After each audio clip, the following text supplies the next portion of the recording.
90 రోజుల కోర్సు పూర్తి చేస్తే చాలు 100% ప్లేస్మెంట్ సపోర్ట్ తో సాఫ్ట్వేర్ జాబ్ మీ సొంతం. వెంటనే కోడ్ జ్ఞాన్ డెస్టినేషన్ ని సంప్రదించండి. హాయ్ హలో నమస్తే welcome back to Suman TV. ప్రస్తుతం మనతో పాటు ఉన్నారు ఫ్యామిలీ కౌన్సిలర్ రజనీ రమ గారు. నమస్తే మ్యామ్. నమస్తే నవీన. మ్యామ్, మనం ప్రీవియస్ కొన్ని వీడియోలు చేసాం. 60-70 వయసు ఉన్న వాళ్ళు మళ్ళీ పెళ్ళిళ్ళు చేసుకుంటున్నారు, ఎందుకు అనేది కూడా చేసాము. కారణాలు ఏమేమి ఉంటాయి అనేసి, కొంతమంది తోడు కోసం, కొంతమంది డబ్బుల కోసం అనేసి, కొంతమంది సెక్యూరిటీ కోసం అని, ఇంకా కొంతమంది చెప్పుకుంటే రొమాన్స్ కోసం అని కూడా చెప్పుకున్నాం. అయితే ఈరోజు నేను అడిగే క్వశ్చన్ ఏంటంటే, ఎక్కువగా మగవాళ్ళు వస్తారు ముందుకు దీనికి, సెకండ్ మ్యారేజ్ అనేటప్పటికి 60-70 వయసులో. ఈ మధ్య కాలంలో చూసుకుంటే లేడీస్ కూడా మేమేం తక్కువ కాదన్నట్టు వాళ్ళు కూడా వస్తున్నారు. మేము కూడా సెకండ్ మ్యారేజ్ చేసుకుంటాం, మాకు కూడా తోడు కావాలి, నాకు ఆస్తిపాస్తులు ఉన్నాయి, నన్ను పెళ్లి చేసుకుంటే నా ఆస్తి అంతా నీకు ఇస్తాను, ఇంత షేరింగ్ చేసుకుంటాం, ఇట్లా అంటున్నారు. అంటే సెకండ్ మ్యారేజ్ చేసుకునే ఆడవాళ్ళు ఏ విషయాలు చూసి వాళ్ళు పెళ్లి చేసుకోవాలి అంటారు? ఎక్కడ వాళ్ళు మళ్ళీ మిస్టేక్ చేస్తే మళ్ళీ ఇబ్బందులు పడతారు కదా, అది ఎంతవరకు కరెక్ట్ అంటారు? అసలు ఏం విషయాలు వాళ్ళు జాగ్రత్తగా ఉండాలి అంటే ఏం చెప్తారు? మెయిన్ కొంతమంది డివోర్స్ తీసుకున్న వాళ్ళు కూడా సెకండ్ మ్యారేజ్కి వెళ్తున్నారు. మా హస్బెండ్స్ కానీ వైఫ్స్ కానీ డెత్ పోతే కూడా సెకండ్ మ్యారేజ్కి వస్తున్నారు. ఇది రెండు విషయాలు. ఒక వైఫ్ కానీ హస్బెండ్ కానీ పోయిన తర్వాత సెకండ్ మ్యారేజ్ చేసుకోవాలనుకునే దాంట్లో ఉద్దేశం వేరు, డివోర్స్ తీసుకున్న తర్వాత ఇంకో మ్యారేజ్ చేసుకుందాం అనుకునే దాంట్లో ఉద్దేశం వేరు. ఉద్దేశం కరెక్ట్గా ఉండాలి. అప్పుడు ఏంటంటే, ఈ డివోర్స్ తీసుకున్న తర్వాత సెకండ్ మ్యారేజ్ చేసుకుందాం అని ముందుకు వస్తారే, వాళ్ళల్లో సమస్యలు చాలా ఎక్కువగా ఉంటాయి. అంటే ఈ భర్తలు భార్యలు చనిపోయిన తర్వాత చేసుకునే సెకండ్ మ్యారేజెస్లో కూడా కొన్ని ఇబ్బందులు కలుగుతాయి. ఇది సరిగ్గా అర్థం చేసుకుని ముందు అడుగు వేయాలని నేను చెప్తున్నాను. మీకు ఆడవాళ్ళైనా మగవాళ్ళైనా సెకండ్ మ్యారేజ్ అవసరం ఉందా లేదా సరిగ్గా కూలంకషంగా మైనస్లు ప్లస్లు ఆలోచించుకోండి. ఒక కౌన్సిలింగ్ తీసుకోండి. First of all family members అనుమతి తీసుకోండి అని అంటే, వాళ్ళు ఇష్టం ఉన్నా లేకపోయినా వీళ్ళు చెప్పే బాధలకి వాళ్ళు సరే అని అనొచ్చు. మీరు పెద్దవారుగా మీరు ఆలోచించండి. ఇప్పుడు లైఫ్లో స్టేజెస్ ఉంటాయి కదా, బాల్యం, యవ్వనం, తర్వాత మధ్య వయసు, తర్వాత వృద్ధాప్యం, తర్వాత ఆశ్రమవాసం అని ఇలా ఉంటాయి స్టేజెస్. ఇప్పుడు ఏ వయసుకి అది అనుభవిస్తూ రావాలి అనేది ప్రకృతి ధర్మం. అంతేగాని 70 ఏళ్ళు 80 ఏళ్ళు వచ్చిన తర్వాత భర్త పోయాడు, భార్య పోయాడు, నాకు మళ్ళీ పెళ్ళి కావాలి అనేది కరెక్ట్. అంటే నువ్వు మళ్ళీ జీవితాన్ని మోక్షం వైపు ఒక ఏమంటారు, ఒక భగవంతుడికి లేకపోతే ఇంకా నాకు లైఫ్ చివరికి వచ్చాను అనే ఉద్దేశం భావన లేకుండా మళ్ళీ ముందుకు వెళ్ళాలి అనే ఆలోచన రావటం అనేది వాళ్ళ మనస్తత్వానికి ప్రతీక.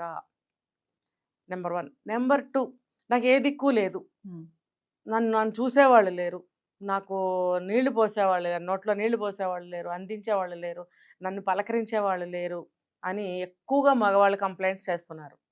ఇదే సమస్య కొంతమంది ఆడవాళ్ళకు కూడా ఉంటుంది. 80 సంవత్సరాలు లేకపోతే 90 సంవత్సరాలు వచ్చిన మగవాళ్ళు కూడా సెకండ్ మ్యారేజ్ చేసుకుంటాము మాకు సహాయానికి అని కొంతమంది అడుగుతున్నారు. మరి అదే 80 ఏళ్ళు 90 ఏళ్ళు వచ్చిన ఒక స్త్రీ ఎవరిని పెళ్లి చేసుకోవాలి? ఆమె ఏం చేయలేదు, కానీ ఆమెకు కూడా ఒక సహాయం కావాల్సినప్పుడు ఆమెని ఎవరు పెళ్లి చేసుకుంటారు? ఆమెకి ఎవరు అందింపులు చేస్తారు? మంచినీళ్ళు, నీళ్ళు, పాలు, టీలు, భోజనాలు, ఆమెకి స్నానాల గదిలోకి తీసుకెళ్ళి స్నానం చేయించడం, బట్టలు కట్టడం. ఆ వయసు వస్తే ఇంకంతే కదా. కొంతమంది వాళ్ళ కాళ్ళ మీద వాళ్ళు నడుస్తారు, కొంతమంది నడవలేకపోతారు. మరి అటువంటి వాళ్ళ పరిస్థితి ఏంటి?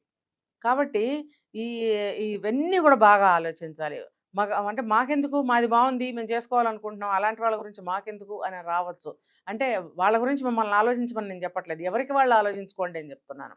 ఇప్పుడు ఒక 70-80 ఏళ్ళ వయసు ఉన్న మగవాడు ఒక స్త్రీని పెళ్లి చేసుకోవాలనుకుంటాడు. అంటే ఎంత వయసులో చేసుకోవాలనుకుంటున్నారు అన్నప్పుడు 60-65 ఏళ్ళు అట్లా అని అంటున్నారు. అంటే 65 సంవత్సరాలు వచ్చిన ఒక స్త్రీకి ఎంత ఓపిక ఉంటుంది? అన్ని విషయాల్లో నిన్ను ఫుల్ఫిల్ చేయగలుగుతుందా, సాటిస్ఫై చేయగలుగుతుందా? మీరు అన్నారు కొంతమంది మగవాళ్ళు రొమాన్స్ కోసం పెళ్లి చేసుకోవాలనుకుంటున్నారు. ఆ వయసులో ఆవిడ రొమాన్స్లో కుదురుతుందా? అసలు మీకు కుదురుతుందా? ఇవన్నీ కూడా మీరు ఆలోచించుకోవాల్సిన విషయాలు. 65 సంవత్సరాలు పైబడిన స్త్రీ అంత శక్తి ఉంటుందో ఉండదో, వంట చేసే శక్తి, ఇంట్లో పనులు చేసే శక్తి, నీకు బెడ్లో షేర్ చేసుకునే శక్తి, ఇవన్నీ ఉంటాయా లేదో తెలియదు.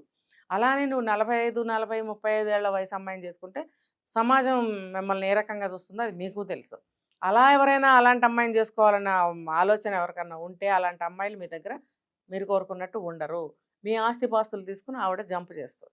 కాబట్టి స్త్రీలు కూడా ఆలోచించుకోవాలి. మనం ఒకవేళ సెకండ్ మ్యారేజ్ చేసుకోవాలని అనుకుంటే ఏ పరిస్థితిలో చేసుకోవాలనుకుంటున్నాము? దిక్కుమొక్కు లేదు. మీరు అన్నట్టు కాస్త కోస్త ఆస్తిపాస్తులు ఉన్నాయి.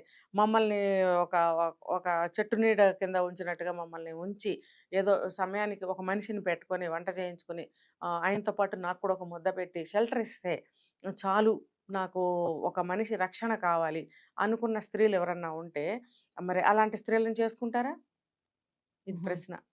కాబట్టి ఈ స్త్రీలు ఆలోచించుకోవాలి.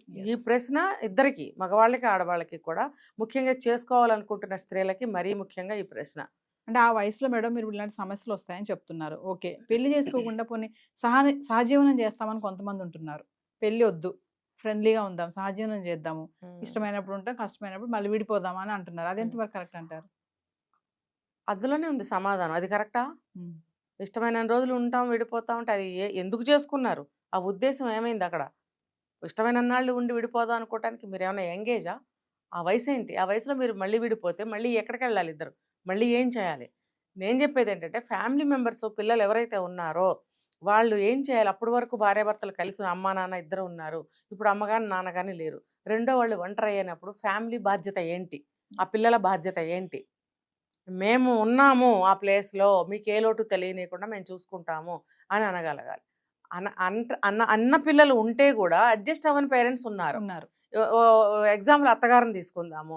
ఆవిడ ఎంత వయసు వచ్చినా కొడుకు కోడలకి తగాదా పెట్టాలని చూస్తుంది, కోడల్ని ఏదో ఒకటి పిన్ చేయాలని చూస్తుంది. ఎంత చేసినా ఇంకా ఏదో లోటు వెతుకుతుంది, వచ్చేపోయే చుట్టాలకి కోడల మీద చాడీలు చెప్తుంది అక్కడ ప్రాణం పోయే వరకు. మరి నువ్వు ఈ లక్షణంతో ఉంటే పిల్లలు ఎలా చూస్తారు? మరి అలా అని చెప్పి నువ్వు ఆ వయసులో ఇంకో పెళ్లి చేసుకుంటే అక్కడ నీకేం గ్యారంటీ ఉంది? అవునా కదా? నీ దగ్గర ఏదో కొంచెం ఎంత ఆస్తుంటే వాళ్ళు మంచివాళ్ళ చెడ్డవాళ్ళ నువ్వు ఇవాళ నుంచే చూస్తున్నావు. నీ చనిపోయిన భర్తతో నువ్వు 40 ఏళ్ళు 50 ఏళ్ళ కాపురం చేస్తే ఆయన గురించి నీకు తెలుస్తుంది. ఈ రోజే వచ్చిన ఆ పెద్ద మనిషి ఒక మనస్తత్వం, స్వభావం ఏంటో నీకు తెలియదు కదా. ఆయన మంచితనా కాదని నీకు తెలీదు. నమ్మి వస్తావు. నీ ఆస్తిపాస్తులు కూడా ఉన్నాయి.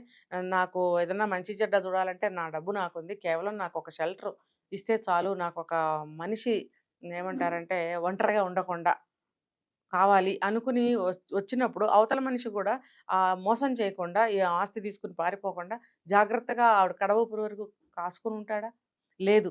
పెళ్లి చేసుకున్న తర్వాత మళ్ళీ ఇద్దరిలో ఎవరో ఒకళ్ళు ముందు చనిపోతే పరిస్థితి ఏంటి? ఇవన్నీ బాగా ఆలోచించుకోవాలి. దీనికి నేను ఫస్ట్ రెమెడీ ఏం చెప్తానంటే, పిల్లలు ఎవరైతే ఉన్నారో వాళ్ళు ఈ ఒంటరి మనిషిని మంచిగా ఆ లోటు లేకుండా చూసుకోవాలి. వీళ్ళు కూడా ఏ వయసుకి ఆ మనస్తత్వాన్ని అలవాటు చేసుకోవాలి.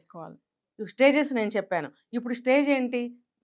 కొడుకులు, కోడళ్ళు, కూతుళ్ళు, అల్లుళ్ళు, వాళ్ళకున్న పిల్లలు, మునిమనవాళ్ళు ఉంటే మునిమనవాళ్ళు, వీళ్ళందరితో నువ్వు జీవితాన్ని ఆనందంగా గడపమని నీకు భగవంతుడు ఒంటరితనం ఇచ్చాడేమో. ఇప్పటి వరకు భర్త సేవలతోటి, ఇంటి సేవలతోటి అలసిపోయిన స్త్రీకి వాళ్ళ నీడలో ఉండి ఆ పిల్లలతో ఆడుతూ పాడుతూ సరదాగా సంతోషంగా ఒక ఆధ్యాత్మిక భావనలో కూడా ఉండి కడజీవితాన్ని మీరు మోక్షం వైపు తీసుకెళ్తూ ఆ పాత్రని కూడా ఆనందంగా గడపమని చెప్పి భగవంతుడు నిర్ణయించే ఉంచాడు. మీరు అటువంటి లైఫ్ను కోరుకోకుండా వాళ్ళే చూసుకుంటారు, మమ్మల్ని చూడరు అని ఒక కాంప్లెక్స్ని పెంచి పోషించుకుంటూ ఉంటారు. మనం వాళ్ళల్లో కలవలేకపోతాం. నా భర్త ఉంటే నన్ను ఇలా చూసేవాడా, నా భార్య ఉంటే నన్ను ఇలా చూసేదా అన్న ఆలోచనలోనే ఉంటారు తప్ప వాళ్ళలో కలవలేకపోతారు. వీళ్ళలో ఒంటరిగా ఉండటం వల్ల ఫ్యామిలీ కూడా ఏం చేస్తారంటే ఆయన ఎంత కలుపుకున్నా వాళ్ళు కలవట్లేదు, ఏదో టైంకి ఇంత పెడతారు, చూస్తారు, ఇక వాళ్ళ గోళ్ళ వాళ్ళు ఉంటారు. అది కూడా మనమే అలవాటు చేస్తాం. కాబట్టి మనం కూడా వాళ్ళలో కలవటానికి ప్రయత్నిస్తూ ఉండాలి, కలుస్తూ ఉండాలి, వాళ్ళు కూడా కలుపుకుంటూ ఉండాలి. తిన్నా తాగినా ఏం చేసినా మంచి మాట అన్నీ కూడా కలిసి చేసుకుంటూ ఉంటే ఆ ఒంటరితనం అనేది రాదు. ఎవరు పంచనో వెళ్ళి మోసపోతామో లేకపోతే సక్సెస్ అవుతామో తెలియని ఒక షెల్టర్లోకి వెళ్ళడం కంటే ఇది చాలా బెస్ట్. ఇప్పుడు మీరు కన్న బిడ్డలు వాళ్ళు, ముందు భార్య కూడా ఎక్కడి నుంచో వస్తేనే మీకు భార్య భర్త అయింది. ఏదో వేరే ఊరు వేరే అమ్మ కన్న బిడ్డనే మీరు పెళ్లి చేసుకుంటారు. కానీ ఇక్కడ వీళ్ళు మీరు కన్న బిడ్డలు, మీ రక్తం, మీరు మీ యొక్క ఎథిక్స్తో, వాల్యూస్తో, వ్యక్తిత్వంతో పెంచినటువంటి బిడ్డలు మీరు. ఎంతో కొంత మీ లక్షణాలు మీ పిల్లలకు వస్తాయి, మీ భర్తకు రావు. సహజీవనంలో ఏమన్నా కొన్ని అలవాటు చేసుకుంటే తప్ప మీ లక్షణాలు మీ భర్తకు రావు, మీ పిల్లలకు వస్తాయి. కాబట్టి తండ్రి అయినా తల్లి అయినా కాబట్టి మీరు మీ పిల్లలతో కలిసిమెలిసి ఆనందంగా కడ జీవితం గడపడానికి ప్రయత్నించాలి తప్ప మళ్ళీ ఇంకొక మ్యారేజ్కి వెళ్తే ఆవిడ ముసలావిడ ఉంటుంది, ఆవిడ ఆయనకి ఏం చేయలేదు, ఆయన ఆవిడకి ఏం చేయలేదు, ఇద్దరికి కలిపి రేపొద్దున్న ఇంకో ఎవరో వచ్చి చేసే స్థితి ఎప్పటికైనా వస్తుందా రాదా? ఎస్, ఖచ్చితంగా. ఇంకొకటి ఇద్దరిలో మళ్ళీ ఎవరో ఒకళ్ళు పోతే మళ్ళీ సేమ్ యాజ్ ఓల్డ్ స్టోరీ, మళ్ళీ సేమ్ రిపీట్ అవుతుంది. ఫలితం ఏంటి? ఎస్. మీరు మీ ఉద్దేశం ఏమైనట్టు అక్కడికి? కాబట్టి సెకండ్ మ్యారేజ్ చేసుకోవాలనుకునే వాళ్ళు ఇవన్నీ ఆలోచించండి. ఇది ఇది ఒక కౌన్సిలింగ్ అనమాట, నేను ఈ ముఖంగా ఇస్తున్నా. మీరు అన్నీ ఆలోచించుకోండి. ముఖ్యంగా తల్లులు కానీ తండ్రులు కానీ ఒంటరిగా మిగిలిపోయిన వాళ్ళు తేడా భావాలు ఫ్యామిలీ పట్ల పెట్టుకోవద్దు. నా పిల్లలు నా వాళ్ళని కలవండి. ఆ పిల్లలు కూడా గట్టిగా చెప్తున్నాయి మాట, ఆ పిల్లలు కూడా మా నాన్న మా అమ్మ అనుకుని చూడండి. అప్పుడు మా నాన్న రెండో పెళ్లి చేసుకుని వెళ్ళిపోయాడు, మాకు అసహాయం వేసింది, మేము మాట్లాడడం, వాళ్ళ ఇంటికి మేము వెళ్ళడం అంటున్నారు. ఇప్పుడు ఆ పరిస్థితి మీరే తెచ్చుకుంటున్నారు. ఎస్. ఎందుకు తెచ్చుకోవాలి? మీరు ఇలా చూసినట్టయితే వాళ్ళ ఒంటరితనం ఫీల్ అవ్వరు కదా, ఫీల్ అవ్వరు. మీరు అందరూ కలిసి వెళ్ళరు ఉండరు. కదా అసలు. ఆ ఆస్తి ఎవరికో ఆయన ముందుగానే రాస్తే గానీ మా అమ్మాయిని ఇవ్వమని అవతల వాళ్ళు అంటే సెకండ్ మ్యారేజ్ జరుగుతుంది. ఎస్. అదేదో ఎవరికో రాసే బదులు మీరు సరిగ్గా ఉంటే మీకే వస్తుంది కదా. ఎందుకు మీరు బెషజాలకి పోతున్నారు, అహానికి పోతున్నారు, అంతంత ప్రైవసీలు ఎందుకు కోరుకుంటున్నారు? రేపొద్దున మీరు ఇదే వయసుకు వస్తారు. ఎస్. ఏదన్నా అత్తమామల్లో కానీ కోడలు కొడుకు కూతురు అల్లుళ్ళు ఎవరిలో ఏ తేడాలు ఉన్నా కూడా అందరూ సరి చేసుకోవడానికి ప్రయత్నించి కలిసి ఉండటానికి ప్రయత్నించండి అని నేను చెప్తున్నాను. Yes. Thank you ma'am. Suman టీవీలో మీ పర్సనల్ అండ్ బిజినెస్ ప్రమోషన్స్ కోసం కింది నెంబర్కి కాంటాక్ట్ చేయండి.